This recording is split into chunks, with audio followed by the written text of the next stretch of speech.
Sacramento. It's Saturday night. Woo! Welcome to Saturday News Live with your host, Bella Robakovsky, Media Assignment Editor. Hello and welcome to the Youth and Government Media live stream. Right now we're going to have 12 different news teams come up and share what they did today and what they're most proud of and tell us a little bit about it. So welcome to Saturday News Live. Woo!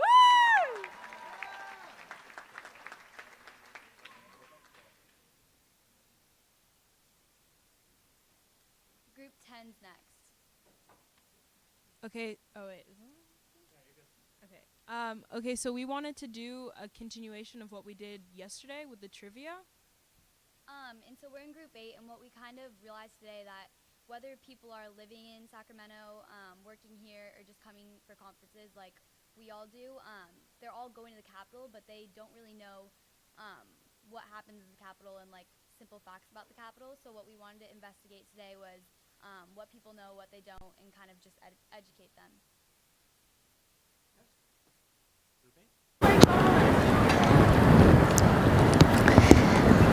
So it's come to our attention that a lot of the people who come to the Capitol every day don't really know much about the Capitol itself. So we took it into our hands to educate them.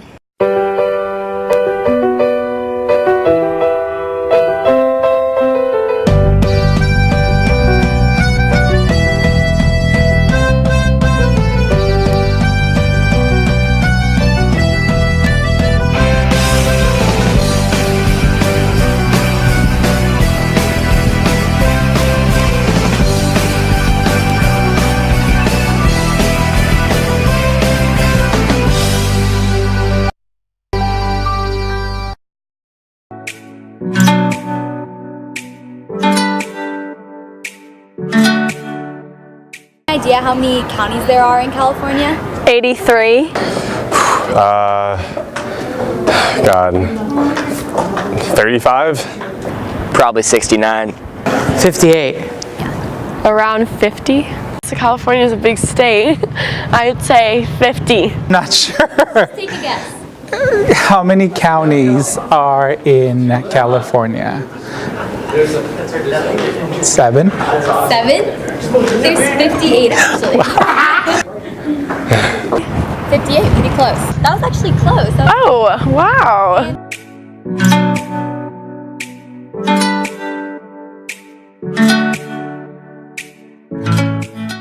Where it's located? In the Hyatt Hotel. I believe it's in the Center Hall. I think I've seen it. Yes. It's actually located there, right outside the governor's office. It's actually outside the youth governor's office. Okay. Good to know.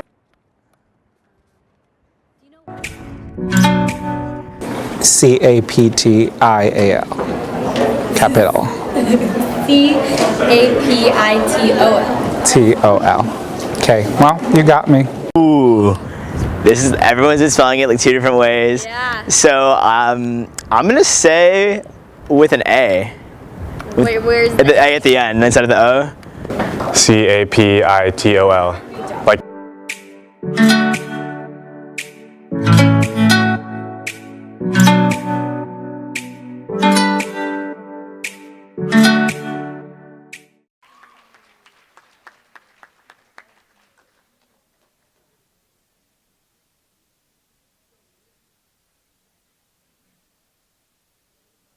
Okay, Group 12 is next. We are Group 10, which is our beat is advisors and interns, and we did a video which was displaying a day in the life of a advisor. And one thing we learned was how to incorporate B-roll better into our video than yesterday's video.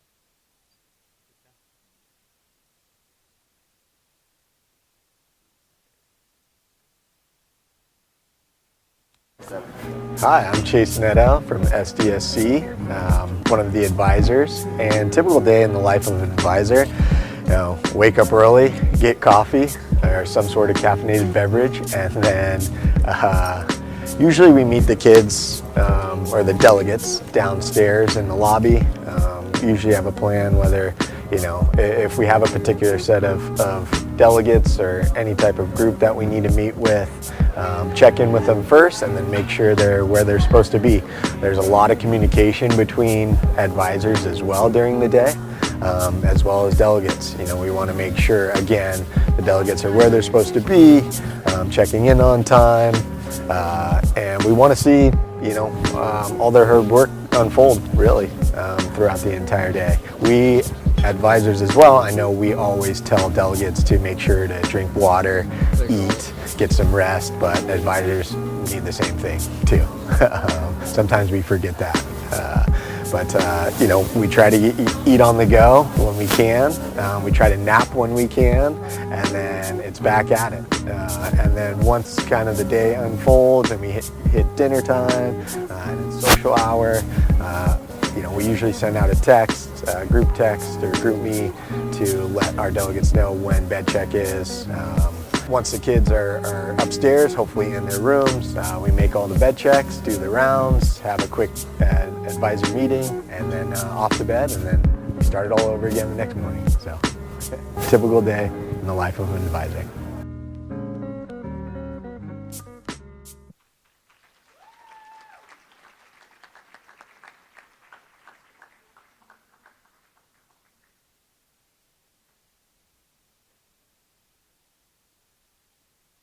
So Group 6 is going up next.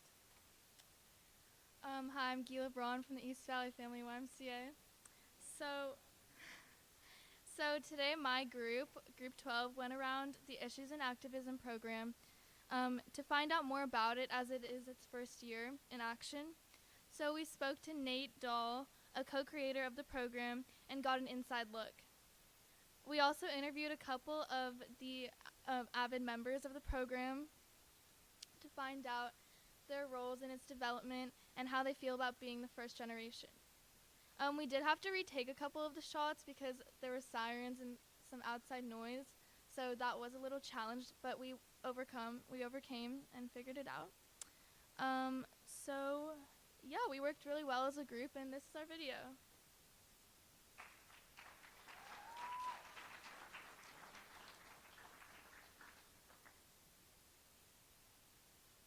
Hi, I'm Clover Halprin from Group 12, and today we're going to be exploring all about issues and activism and what delegates within it do.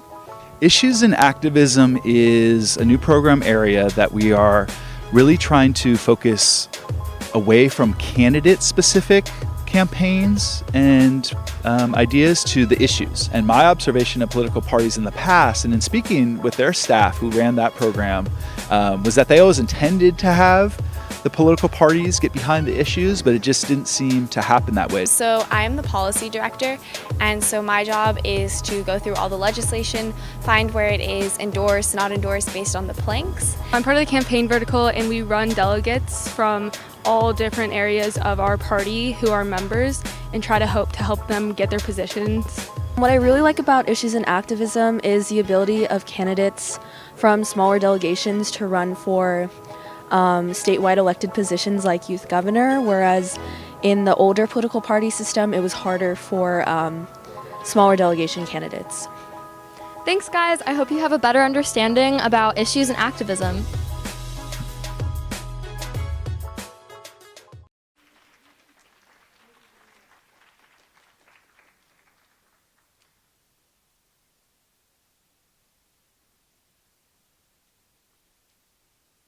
We're Group 6, Fake News, and next up is Group 5.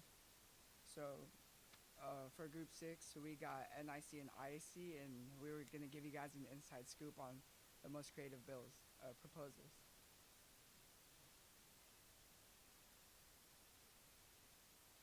Group 6?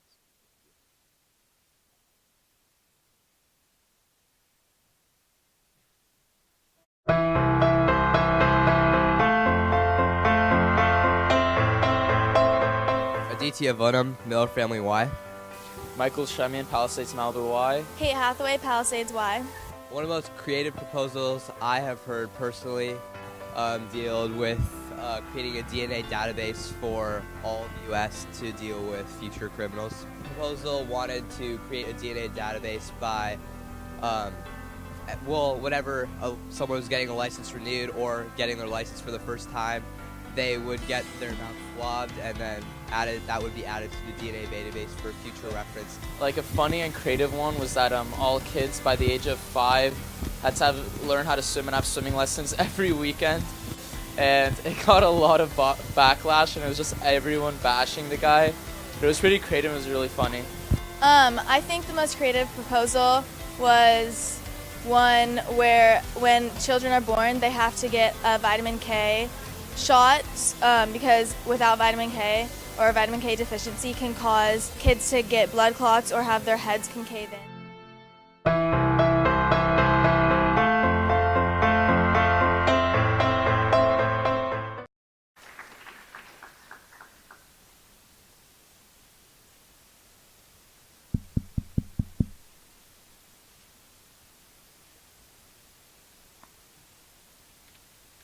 We are Group 5, and we are Underground News, and the next team is 2. For ours, we have a video of the delegation dinner, and this is not our first choice. This is our second choice because the first one we had was about 10 minutes long, and that was too long, so yeah. Teamwork-wise, we had a great day today. We were talking with each other, but we had high plans, and we discovered today that we needed a backup. We wanted to talk to the CEO. We had a meeting with her, but unfortunately, she became busy, and so we really had to improvise and get a backup, and it was a great lesson for us. In fact, we got the lead advisor of the Duvisbo cluster, and we felt like that was just as great. So. And this is our video of the delegation dinner.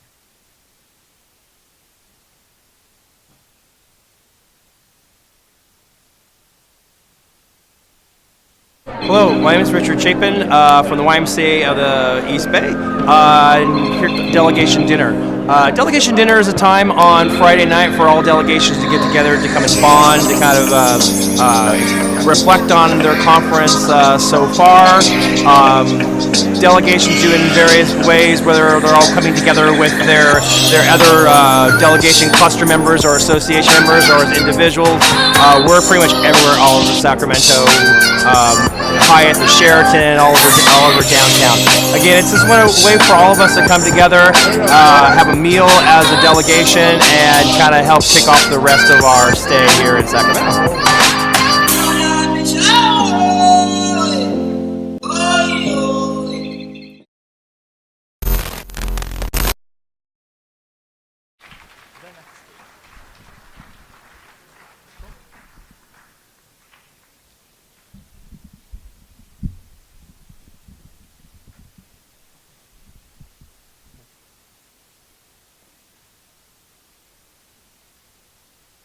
The next team going will be Team 4. Today we got the opportunity to interview 3 youth governor candidates, and the main question we asked them was how do they want to approach the financial cost of the program and why it's so high? What do they want to change about it? And one story that appealed to us was Scott Nagatoshi's. He asked a girl,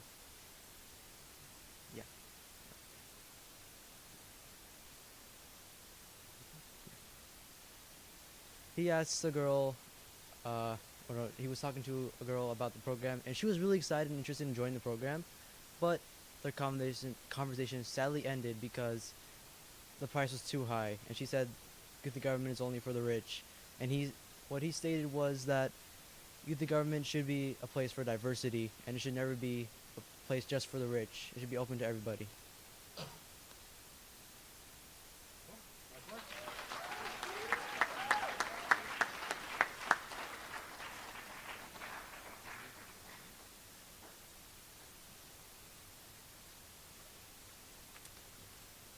We are Group 4. The next group is Group 9. And today we went around interviewing people about the gender-neutral dress code. Just one thing that was the biggest struggle for us today was editing, just because all 3 of us, we don't have that much experience with editing, but today was a good lesson for us. We got a lot done, especially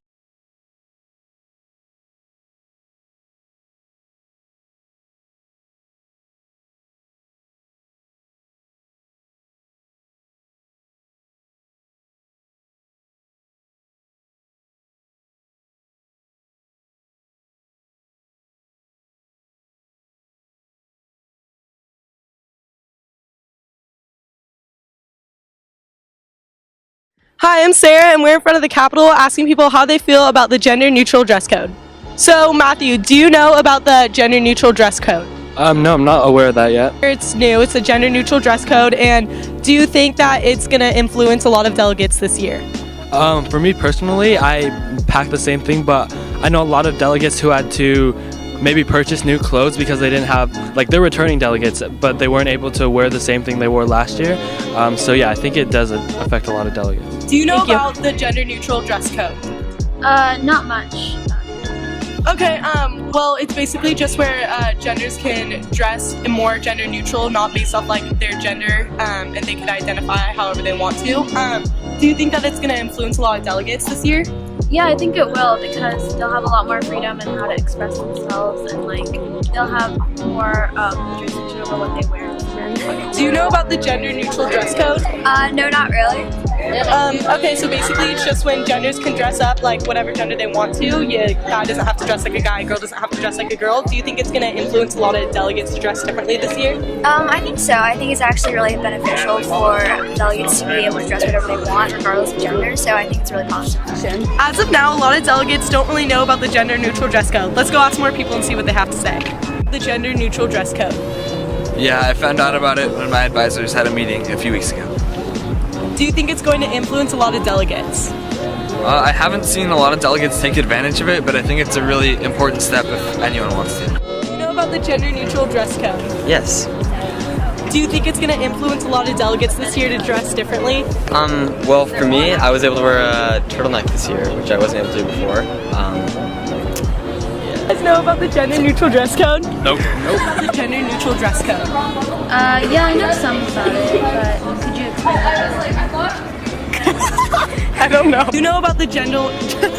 Oh.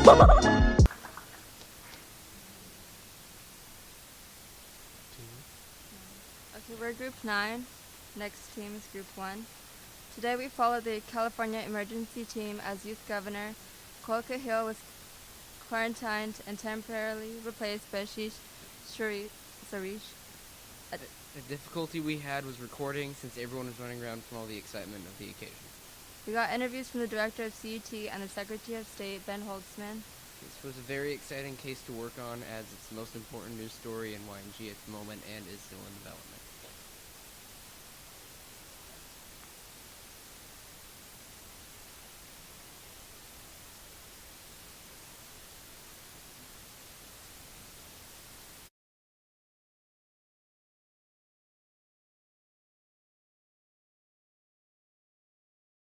Ashish Suresh took control of the California state government today in a surprising turn of events from the California emergency team's simulated emergency.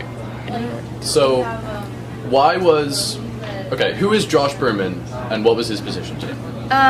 Before this fiasco, Josh Berman was the director of the CET. Josh Berman is still the director of the CET. He's also the director of the Department of Public Health, and he is the Senate. Yeah, thank you. So the original emergency with Morgan Knight's election required us to pass a concurrent resolution, which we did. Then we realized that a concurrent resolution doesn't hold the force of law, so that was an oversight by us. So the only way to do it would to be an executive order. However, Cole Cahill, the now youth governor and former not youth governor and then former youth governor, he decided that he didn't like our bill for very legitimate concerns. But Ashish Suresh, the lieutenant governor, did like our bill and he would sign it. So we came up with a creative solution. We made an executive order that would make us the Department of Public Health and me the public safety officer. So that allowed us to legally quarantine anyone for threats against public safety. Cole was in our simulation. Cole was showing symptoms of the influenza virus, and so according to our best judgment, we quarantined him. From there, since he was unable to execute the duties of his office, Ashish Suresh became the acting governor. What is Ashish's normal position? Ashish is normally the lieutenant governor, so he's naturally next in line. And Ashish Suresh signed an executive order declaring martial law for 30 minutes in the state of California.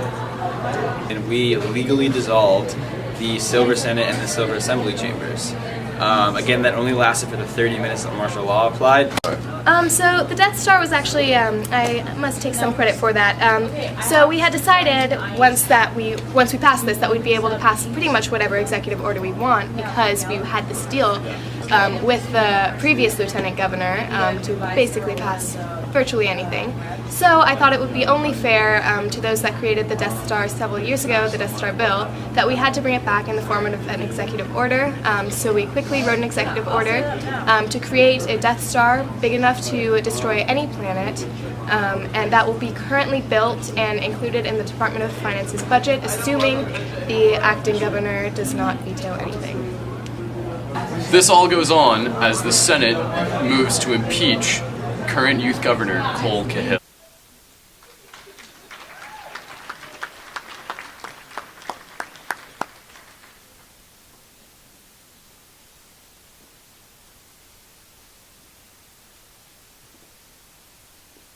The next group going is Group 11. The next group going is Group 11. And then we're from Crispy Kids News. Very crispy.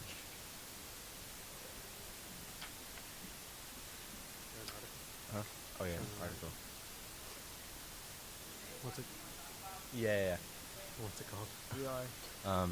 So we did our article on ConCon, and it was on the future of ConCon, and we did an interview with Hannah Trumbell and Kevork Kurtolian.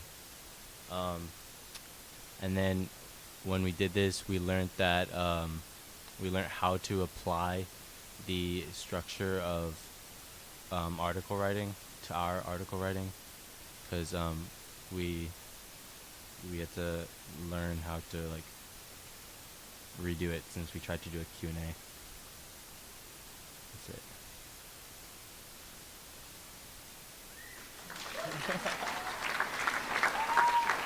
Thank you.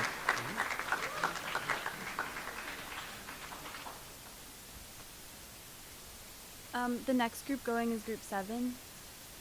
We're from Group 11, and today our video, we thought it would be interesting to cover the governor's debate this morning, and so what we did was the mediator was chosen just like as like a random delegate, and we thought it would be interesting to talk about what people thought about that and like how it worked out.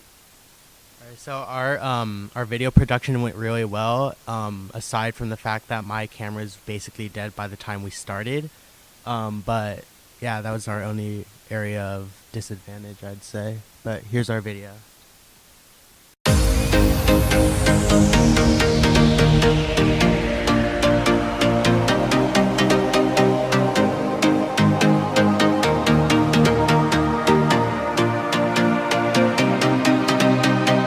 Hello, my name is Melina Franco with 10 over 11 News. This morning, the governor's debate was held. Moderating the event was Alex Collins, a delegate from the Greater Long Beach Fairfield delegation. We went to get the inside scoop with Alex, and we also interviewed a couple delegates to see how they thought the event turned out. Let's go.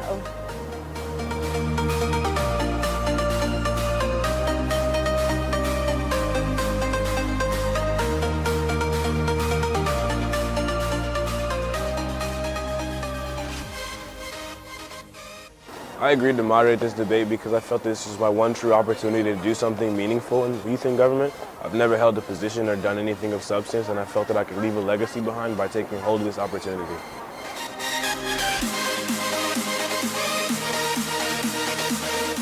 Well, I mean, beggars can't be choosers, and you know, if you're given an opportunity, you get what comes with it. And so having to come up with the questions and plan it out with my group and my team, sort of, and then late last night I stayed up till like 1. But I mean, it was all good. I think we had put on a quality production, so I'm proud of it.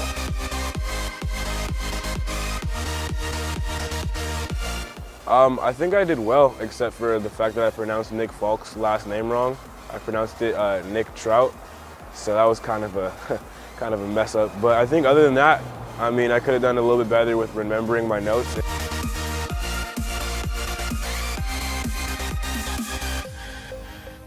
I thought it was a good atmosphere. It was very welcoming, and everyone seemed to have good ideas. Actually, I really enjoyed the debate. I thought it was going to be pretty boring, just like hearing three people up there speaking, but I actually really like what they said about most of their topics.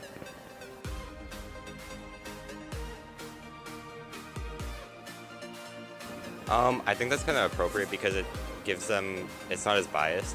They don't choose someone that has a favor for one candidate over the others and can give them troubling questions. Yeah, I think it's pretty fair. I know that they picked like a media delegate, so he knew what he was doing, and he had like a good education. I think he did a great job. I think he really stepped up to the plate and knocked it out of the park. I had no complaints. He did a good job mediating. He asked fair questions, and overall good job. It looks like Alex had a great time moderating and he got a lot out of it. The delegates agree that he did a great job. This has been Melina Franco signing out for 10 over 11.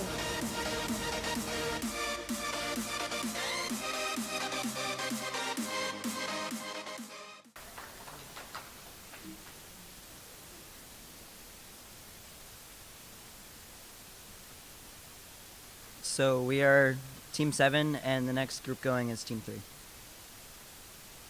So we did a video behind the scenes of Colin, the Sergeant at Arms, and CJ, a deputy in the Red Assembly, and we learned time management by saving enough time to edit our videos. Also, we tried to film the video like the show The Office, but it didn't really work out too well. Thanks.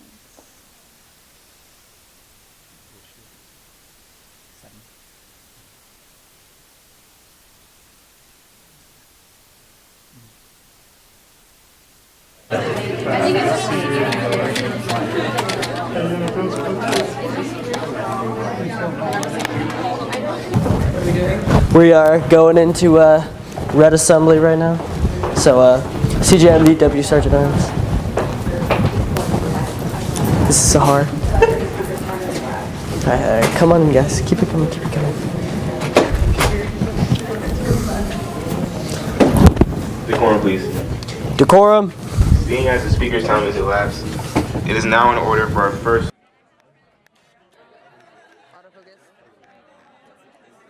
One of the committees, and then as you walk out. Yeah. So, do you want to explain to us what your job is? So I am the Chief Sergeant at Arms, and I keep decorum in the ledge house, and I pass notes between the delegates, and I make sure everyone is sitting where they're supposed to be, doing what they're supposed to be. How do you feel about having to run around delivering the notes? I feel it's pretty exciting, and it's kind of like, it can be kind of secretive, and it gives you kind of something in your mind that is things that other people don't know, so that's cool. Oh, so how did you meet this Colin? Who appointed me to be Deputy Sergeant at Arms. Yeah, so I was just chilling like a villain before my session last night, and he walked up to me. He's like, "Yo." I was like, "Yo." He's like, "You want to be a deputy?" And I'm like, "Sure." He's like, "All right, what's your name?" I'm like, "CJ." He's like, "What delegation from?" I'm like, "Eldo." He's like, "Cool." And now I'm a deputy. That's a really great story. Thanks. What say something. Check. You don't have to yell into the microphone. Just talk to me right now. No. Oh, we got a code block here.